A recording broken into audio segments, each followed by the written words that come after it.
ஓம் சாய்ராம். என் அழகு செல்வமே, உன் சாயப்பா உன்னைக் காண ஓடோடி வந்துள்ளேன். சற்று நான் கூறுவதை கேட்டுவிட்டு செல். என் குழந்தையே, உன்னை மதித்து உன்னிடம் வரும் உயிர்களிடத்தில் நீ அன்பு செலுத்து. உன்னை மதிக்காதவர்களிடத்திலிருந்து அமைதியாக விலகிவிடு. அதுதான் உனக்கும் நல்லது. என் குழந்தையே, இன்னும் எத்தனை நாட்கள்தான் நடந்து முடிந்ததை எண்ணி கவலைப்படுவாய்?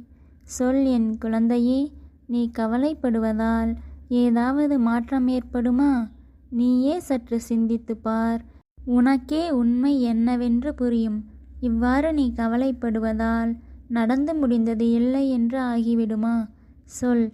கவலையை நினைத்து கவலைப்படுவதை விட நீ நன்றாக மகிழ்ச்சியாக இருக்க வேண்டுமென்றால் இனிவரும் மகிழ்ச்சியான திட்டத்தை நீ உன் வாழ்வில் செயல்படுத்து. நிச்சயம் உன் வாழ்வில் வெற்றி பெறுவது சாத்தியம். உன் வாழ்வில் கவலைகள் வரவில்லை என்றால் நீ எவ்வாறு அந்த போலி உறவுகளை கண்டுபிடித்திருப்பாய்? சொல் என் செல்வமே. நீ என்னிடம் கோபம் கொள்வதால் உன் சாயப்பா உன்னை விட்டு என்றும் மறையப்போவதும் இல்லை, ஓடி ஒளியப் போவதும் இல்லை. இந்த சாயப்பாவிடத்தில் உனக்கு அனைத்து உரிமைகளும் உண்டு. உன் வாழ்வில் வந்த உறவுகளின் உண்மையான முகத்தை இப்போதாவது தெரிந்து கொண்டாய் அல்லவா? இனியாவது திருந்தி வாழப் பழகு என் செல்வமே. இந்த உலகில் எதுவுமே நிரந்தரமில்லை என்பதை இனியாவது உணர்ந்து உன் வாழ்க்கையை நல்ல முறையில் கொண்டு செல்.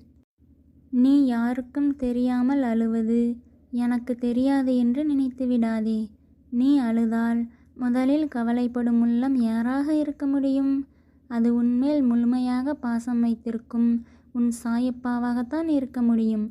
நான் சொல்வது புரிகிறதா என் செல்வமே? இனியாவது நீ அழாமல் இருக்க கற்றுக்கொள். உன் மனதை வலிமையாக மாற்று. உனக்கு என்றும் உறுதுணையாக உன் சாயப்பா இருக்கிறேன். உன் அருகிலேயே இருக்கிறேன். உன்னை என்றும் பாதுகாப்பாக பாதுகாத்து வருவேன். அதுவே எனது கடமை. இது உன் சாயப்பாவின் உண்மையான சொற்கள். ஜெய் சாய்ராம்.